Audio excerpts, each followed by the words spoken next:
에드워드 존 스미스라는 세계적인 유명한 선장이 있습니다. 그가 남긴 글 가운데 이런 기록이 있습니다.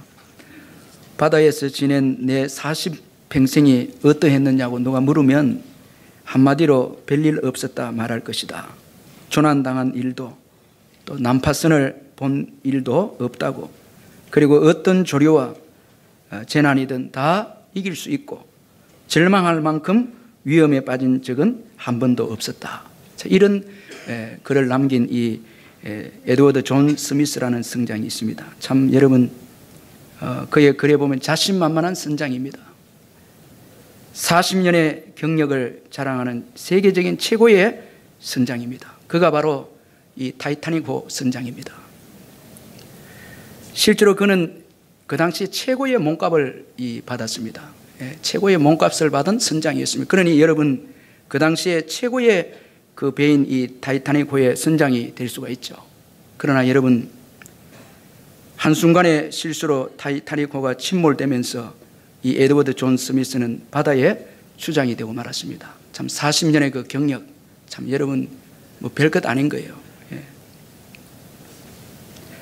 이 타이타닉호는 참 이 46,000톤급의 배입니다. 그리고 길이가 270m니까 참 여러분 상상을 초월할 수 없는 그런 그 당시에 큰 배인데, 이 스미스 선장은 지난날의 자신의 성공적인 경험을 의지했고 또 큰 것을 의지했습니다.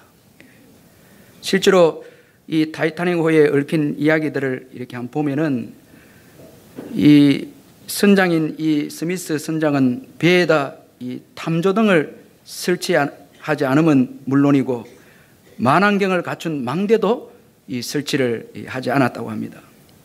그래서 저 멀리서 다가오는 이 빙산을 보지 못했습니다. 배가 뭐 워낙 크니까 웬만하면 어려움을 다 이겨낼 수 있겠다 생각을 해서 자만하고 방심해서 그렇게 출항을 했습니다. 그는 또 이 최고의 이 속도로 무모하게 달렸습니다.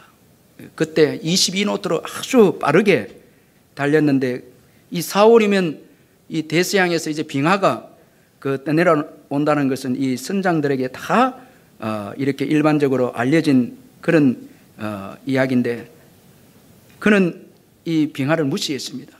배가 워낙 크니까 속력을 내어서 그렇게 달려갔습니다.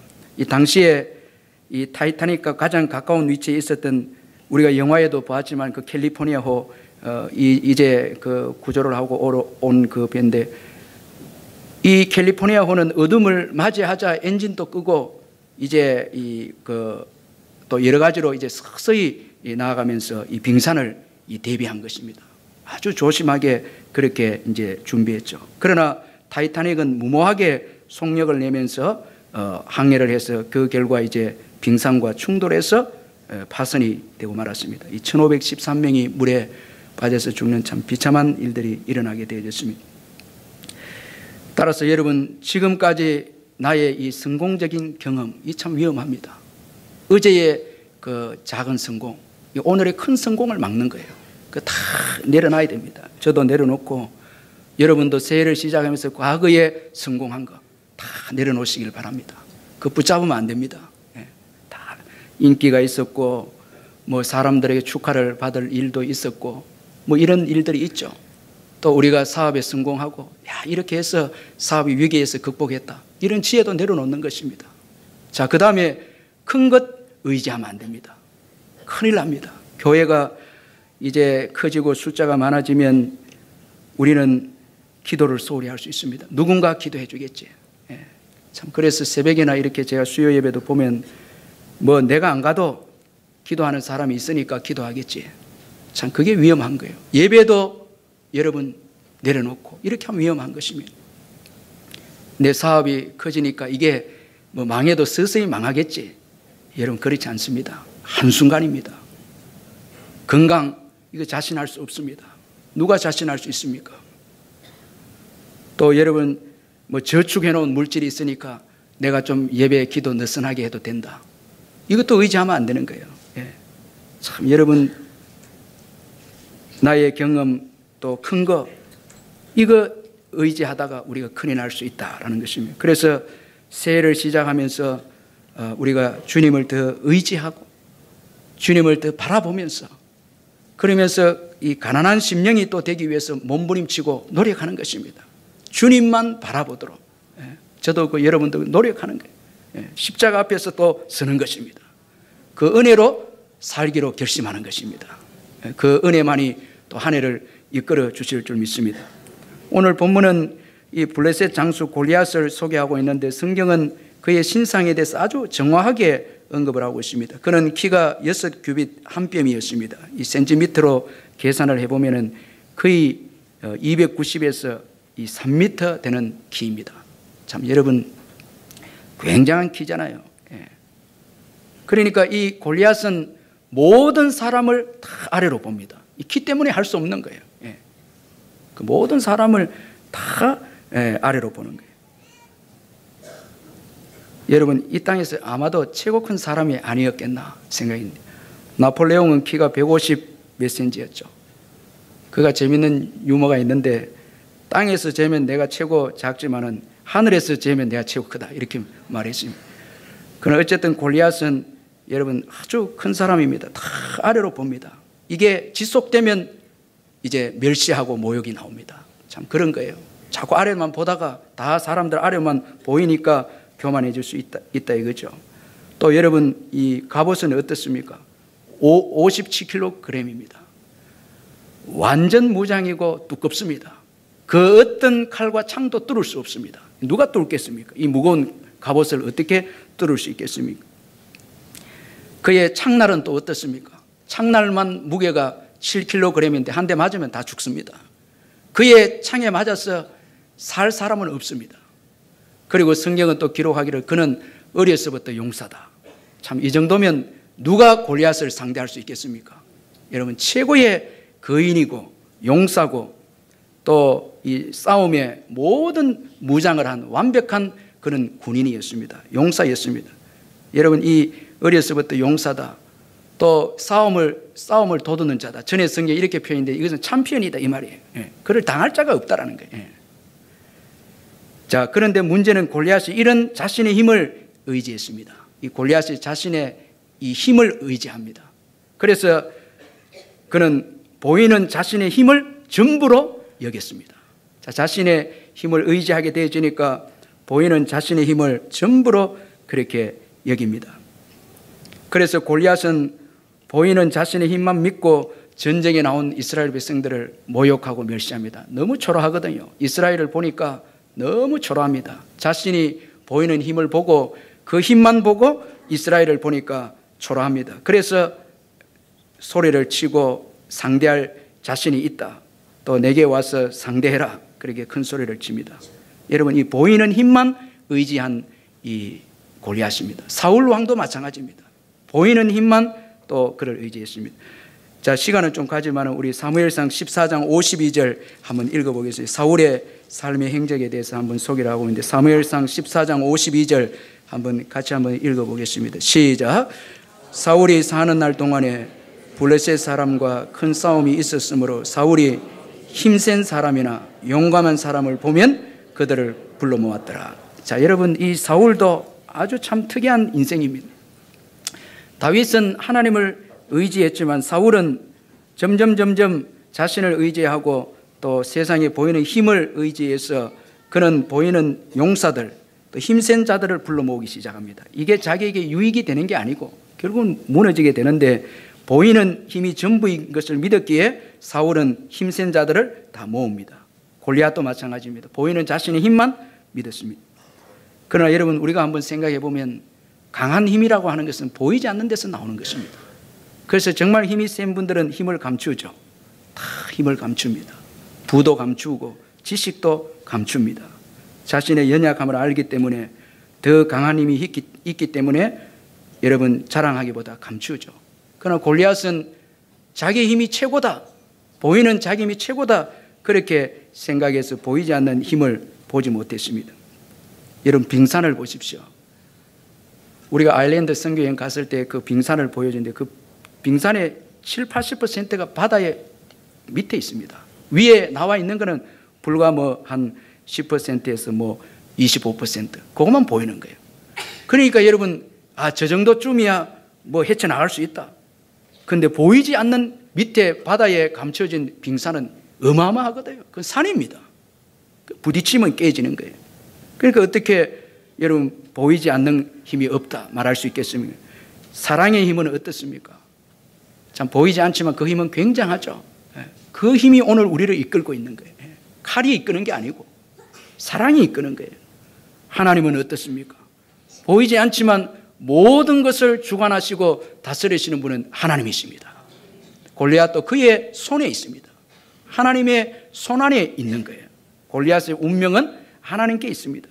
그러니 여러분 오늘 보이지 않는 힘이 더 크다는 거예요. 이 세상을 지금 움직여가고 있는 것은 보이지 않는 힘이 더 강한 것입니다. 그러므로 우리는 보이는 힘만 보고 절대 그걸 의지하거나 그걸 우리가 우리의 힘으로만 삼고 그렇게 해서는 안 되는 것입니다. 그리고 골리앗은 교만했습니다.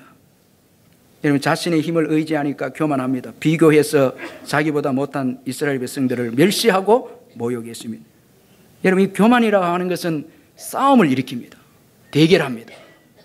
여러분 이 내기 좋아하고 싸움 좋아하고 대결하기 좋아하는 사람은 교만합니다. 내가 너보다 강하다는 거예요. 함께 공존이 없습니다. 너가 죽든지 내가 죽든지 해야 된다라는 거죠. 우리는 예수 믿으면 함께 사는 거죠. 함께 공존하는 거죠. 그런데 이스라엘을 향해서 내가 죽든지 너희들이 죽든지 그러나 속으로는 너희들은 나에게 상대가 안 된다. 내가 최고다라는 거예요. 그래서 대결하자는 거예요. 싸우자는 것입니다. 이게 교만입니다. 여러분 내 힘을 의지하면 자꾸 대결합니다. 싸웁니다. 가정에도 싸우고 뭐 여러분 가정 부부 싸움이 뭐 거창하게 남북 통일을 위해서 싸우는 거 아닙니다. 보면 다 보면 자존심 때문에 그런 거예요. 내가 너보다 크다는 거예요. 너보다 낫다는 거예요. 그러다가 여러분 잘못 가면 뭐 시댁 친정 이야기 덜먹거리면 그때는 정말 화가 나는 거죠. 뭐 우리 집에 어땠어 뭐 이렇게 하면서 이렇게 되는 다 여러분 자존심 싸움이고 결국은 그 뿌리가 교만인 거예요. 다 교만입니다. 그 다음에 골리앗은 자신의 힘을 의지함으로 파괴합니다. 참 여러분 자신의 힘을 의지하는 자의 특징은 파괴입니다. 남을 두렵게 합니다. 이스라엘 백성들이 지금 두려워 떨고 있습니다. 다 두려워 떨고 도망하고 파괴시키는 거예요. 마귀가 그렇죠. 마귀는 자기 힘을 가지고 끊임없이 사람들을 두려워합니다. 두려움으로 자꾸 몰아넣습니다. 협박을 합니다. 그렇게 하면서 파괴해서 영원한 지옥으로 가도록 그렇게 유혹하는 거예요. 끊임없이 사탄은 오늘도 두려움을 주었어. 너희 미래는 망할 것이다. 사업은 안 될 것이다. 뭐 자꾸 이렇게 해서 우리에게 공격을 해서 우리로 하여금 두렵게 해서 아무 일도 하지 않고 또 신앙조차도 내려놓도록 그렇게 해서 우리로 하여금 그 두려움의 영에 사로잡히고 또 자기에게 사로잡혀서 이리저리 끌려다니다가 영원한 형벌 지옥으로 들어가도록 여러분이 이끄는 것이 이게 마귀인 것입니다. 이처럼 골리앗은 최고의 힘을 가졌지만 그것을 의지함으로써 교만하고 남을 파괴하는 인생이 되고 말았습니다. 그는 모든 것을 할 수 있다고 믿었고 그리고 그의 인생을 승리할 수 있다 큰 소리쳤습니다. 그러나 여러분 골리앗은 나중에 비참하게 다윗에 의해서 수치스럽게 죽임을 당하고 말았습니다. 골리앗은 자신의 힘이 의존적 힘인 것을 알지 못했습니다. 받아서 지금 그의 힘이 있다라는 거예요. 받아서 지금 그가 가졌다는 것입니다. 우리의 힘이라는 것은 다 받아서 가진 거예요. 하나님께서 주시고 부모가 주시고 또 이웃이 주어서 우리가 가진 힘입니다. 내 스스로에게서 주어진 힘이 아닙니다. 우리가 태어날 때 연약하게 태어났죠. 연약하게 태어났죠. 어린아이처럼 의존적 존재로 태어났습니다. 존 스토트 목사님의 급진적 제자라는 책에 보면 참 재미있는 게 마지막도 우리 연약하게 죽는다. 늙은이가 되면 또 의존적 인생이 됩니다. 이게 인생입니다. 어릴 때 의존해야 되고 그 나이가 들어서도 의존한다. 그래서 유명한 존 스토트 목사님 세계적인 스카인데 이분이 나이가 많이 들어서 뭐 90몇 살까지 살고 천국 가셨는데 이분이 뼈가 부러진 거예요. 그러니까 옆에 있는 도우미에게 늘 도움 받으니까 처음엔 자존심 상한 거예요. 세계적인 스카인데 그러나 그 가운데 진리를 깨닫는데 하나님께서 의존적 인생인 것을 깨닫게 하기 위해서 이런 병을 주셨다. 이렇게 깨닫는. 그리고 의존합니다. 다 옆에 젊은 사람한테 의존해야 되고 결국은 주님께 의존해서 천국에 가는 거예요. 이게 우리 인생의 삶이라는 거예요. 절대 우리 스스로는 여러분 쓸 수가 없고 우리에게 주어진 그 힘으로 외부의 영향을 우리가 쳐내지 못한다는 거예요. 예수님은 이 땅에 오셔서 풍랑이 와도 그 힘으로 풍랑이 예수님을 공격 못합니다. 자존적 힘이기 때문에, 스스로 가지고 있는 힘이기 때문에 풍랑도 기근도 예수님을 이길 수가 없는 거예요. 영향을 줄 수가 없습니다. 우리는 풍랑의 영향을 받습니다. 기근의 영향을 받습니다. 이게 우리 인생이 가진 힘인 것입니다. 그래서 다윗은 골리앗이 하나님의 손에 달려있음을 선포하는데 선포합니다. 이게 전도죠. 너는 하나님께 달려있는 인생이다. 지금은 너의 힘을 믿고 지금 큰 소리 치지만 너는 하나님께 달려있는 인생이다. 외칩니다. 46절에 보면 오늘 여호와께서 너를 내 손에 넘겨주실 것이다. 그러니까 너의 운명은 너 스스로 결정하는 것이 아니라 하나님의 손에 달려있다라는 거. 이걸 지금 외치고 있습니다. 그러므로 여러분 우리의 힘이라는 것은 하나님께 달려 있습니다. 예, 여러분 절대 저와 여러분 이거 잊어버리면 안 됩니다. 내 힘이 내 인생을 결정할 수 없습니다. 하나님이 다 하십니다. 아멘. 다 하나님이 하십니다. 다 하나님의 손에 있습니다. 다 하나님의 크고 작게 하심도 하나님께 있고 강하게 하고 낮추시는 것도 하나님께 있고 부자가 되게 가난하게 하는 것도 하나님의 손에 있습니다. 우리의 노력 이거 다 섭리적 안에서 이루어지는 것입니다. 여러분 이처럼 자신의 힘을 의지한 이 골리앗에게도 여러분 이 의존적 힘이기 때문에 약점이 있다는 거예요. 결국은 그 이마라는 그 약점에 골리앗이 다윗이 이 물매의 돌을 던져서 그 이마에 돌을 맞춤으로 인해서 이 골리앗이 비참하게 수치스럽게 죽음을 맞이하게 되고 말았습니다. 참 어른도 아니고 어린 소년인데 그 소년에게 그 치명적인 약점에 돌을 맞아서 이 죽음을 맞이하게 되어졌다는 것입니다. 그래서 우리가 가진 힘은 다 이것은 완벽하지 못하고 한계가 있고 여기에 약점이 있다. 이걸 우리가 기억해야 하는 것입니다. 그런데 오늘 본문에 보면 다윗은 하나님을 자신의 힘으로 삼았습니다. 따라서 그는 골리앗과의 전투에서 자신의 힘을 의지하지 않았습니다. 그는 여호와의 이름을 의지하고 나아가서 싸웠습니다. 여러분 전능하신 하나님을 의지하시기를 주의 이름을 축원합니다. 예수 그리스도의 이름을 의지하고 나아가시길 바랍니다. 여러분 하나님을 힘으로 삼는 자에게 주어지는 그 특성들이 있는데 먼저는 온유함입니다. 하나님을 힘으로 삼는 자들은 온유합니다. 그래서 교만하지 않습니다. 겸손합니다. 절제합니다. 그 힘을 통제한다는 거예요. 또 큰 소리도 치지 않습니다. 예. 여러분 교회에서 너무 큰 소리 치면 안 됩니다. 충동적이지도 않습니다. 여호와를 힘으로 삼는 자들은 충동적이지 협박하지도 않습니다. 협박하지도 않고 두려움도 없고 비난에 지치지도 않습니다. 다윗은 형들에 의해서 여러분 비난을 당하고 골리앗을 죽이겠다 말했을 때 형들이 다윗을 비난하고 조롱했습니다.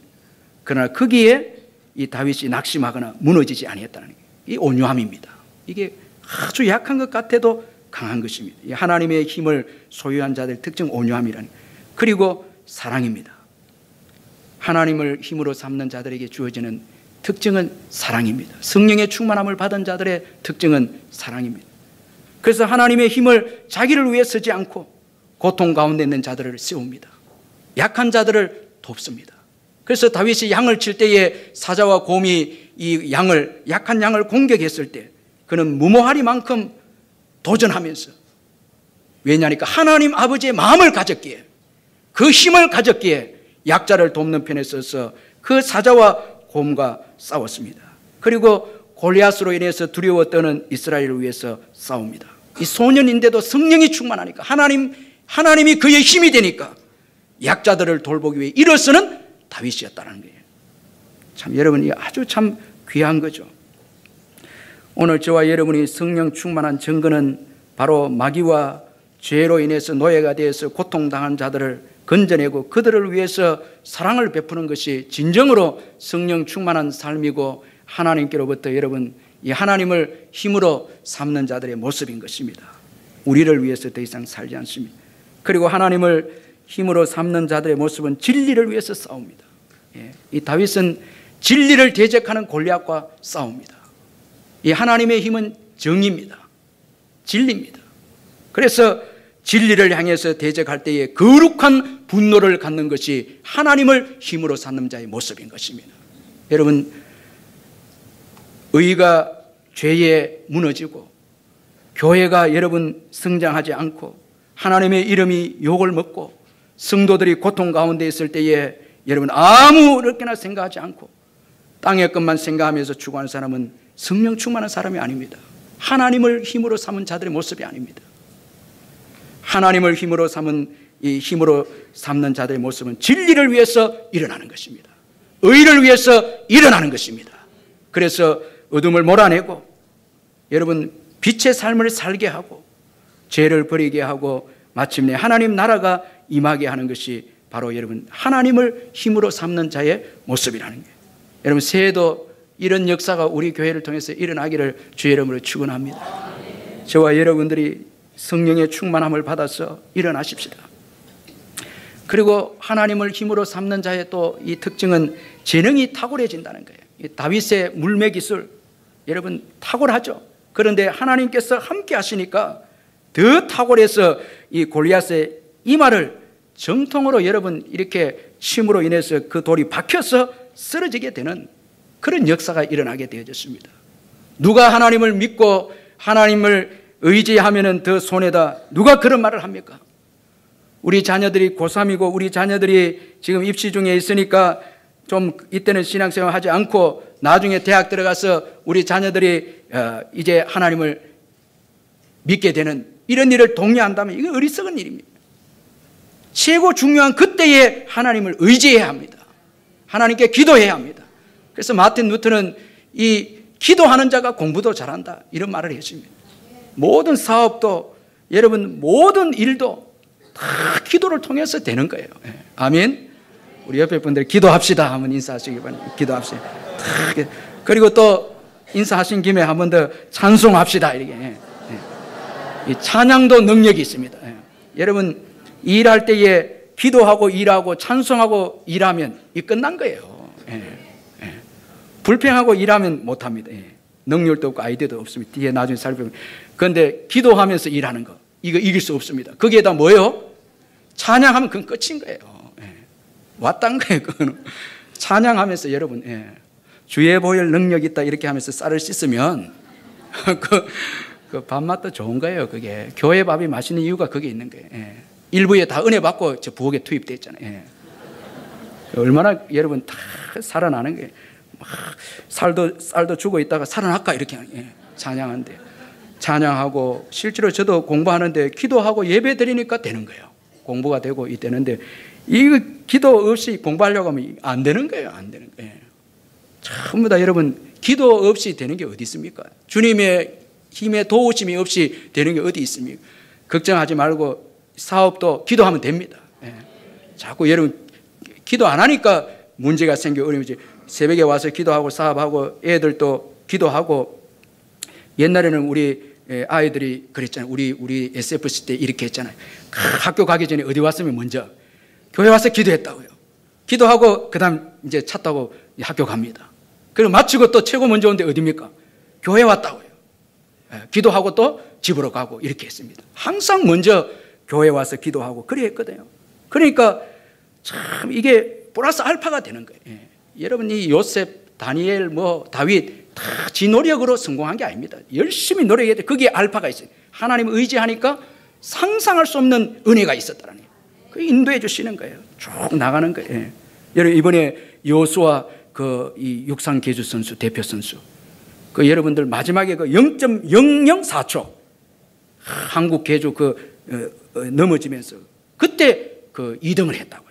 2등 했는데 그가 고백할 그때 아버지가 목사님인데 금식하고 있었다는 거예요. 금식하고 있었는데 그 마지막 골인 할 때 넘어졌는데 그가 고백하기로 누군가 뒤에서 밀더라는 거예요. 그래갖고 넘어지면서 골인 했는데 0.004초로 2위를 한 거예요. 여러분 안 보니까 놀라지도 않아요. 아시안 게임이라고 시시하게 보면 안 됩니다. 한국 육상이 16년 만에 이 메달권으로 들어온 거예요. 그런데 그가 기도하고 그리 했을 때 하나님께서 너를 세계적인 선수로 만들어주겠다. 그 약속한 거예요. 앞으로 또 어떻게 될지 모르지만 하나님이 약속해 준 거예요. 그 다음에 여러분, 하나님의 영광을 드러냅니다. 하나님께서 주신 힘으로 사는 사람들은 자기 영광을 드러내지 않고 하나님의 영광을 드러냅니다. 46절에 보면 오늘 여호와께서 너를 내 손에 넘기시리니 내가 너를 쳐서 내 목을 베고 블레셋 사람의 시체를 오늘 공중의 새와 땅의 들짐승에게 주어 온 땅으로 이스라엘의 하나님이 계신 줄 알게 하겠고. 이 다윗의 싸움은 자기를 위한 싸움이 아닙니다. 교회를 위한 싸움이고 여호와의 영광을 위한 싸움이었습니다. 여러분, 우리의 영적 전투는 나를 위한 게 아닙니다. 내가 축복을 받고 내 이름이 높아지기 위해서 싸우는 것이 아닙니다. 마귀와 싸우는 것이 아닙니다. 하나님의 영광을 드러내기 위해서 싸우는 것입니다. 여러분, 올해도 우리가 열심히 전도하고 헌신해서 울산 복음화 역사가 일어나도록 25%의 복음화 역사. 그래서 하나님의 살아계심을 보여주는 거예요. 이 울산에 복음이 열악한 이 땅에 하나님이 살아계심을 보여주는 거예요.